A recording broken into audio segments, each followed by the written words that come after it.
તાજેતરમાં સાયખા જીઆઈડીસીની સંજોપિન ઇન્ડસ્ટ્રીઝ દ્વારા પર્યાવરણ કાયદાના નિયમોની એસી તેસી કરી કેમિકલયુક્ત પાણી જાહેરમાં ઠાલવી દેવાની ઘટના બનતા ભરૂચ જિલ્લામાં ચકચાર મચી જવા પામી છે।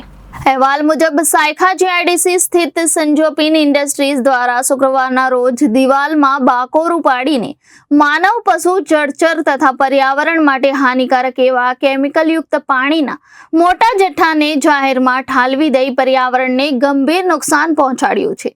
ધોળા દિવસે ટ્રીટમેન્ટ વગરનું કેમિકલ રાસાયણિક યુક્ત પાણી બહાર ઉલેચી નાખતા જમીનમાં ઝેરીલા પદાર્થો ફેલાઈ ગયા છે, જે લોકોના તથા પશુ પક્ષીઓના આરોગ્ય માટે ભારે જોખમ બની શકે છે। આ અંગે જાગૃત નાગરિક દ્વારા જીપીસીબીને જાણ કરતા જીપીસીબી ભરૂચ ડિવિઝનના આરઓ કિશોરસિંહ વાગમસિંહે તાત્કાલિક ઘટના સ્થળે તેમની ટીમ મોકલી તાત્કાલિક ધોરણે નમૂનાઓ લઈ તાત્કાલિક કાર્યવાહી આરંભી દીધી હતી। તેમણે જવાબદારો સામે પગલાં લેવામાં આવશે, કોઈ પણ ચમરબંધીને નહીં છોડાય તેવું આશ્વાસન આપ્યું હતું। ઉલ્લેખનીય છે કે આ કંપનીની જ્યારથી શરૂઆત થઈ છે ત્યારે તે સમયના સાંસદ તથા બીજેપી અધ્યક્ષ CR પાટીલને તે સમયે કંપનીનું ઉદ્ઘાટન કર્યું હતું।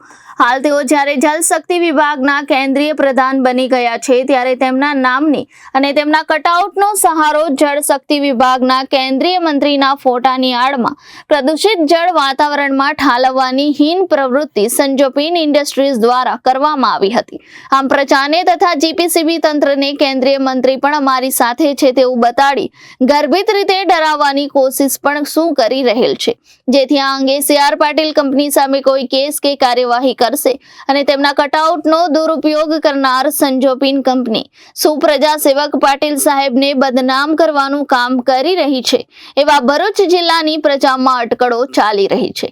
હાલ તો તાત્કાલિક ધોરણે જીપીસીબી દ્વારા સેમ્પલ લઈ નોટિસ ફટકારી કડક કાર્યવાહી હાથ ધરવામાં આવી છે। Reporter Viral Gohil, Janadesh news, Bharuch.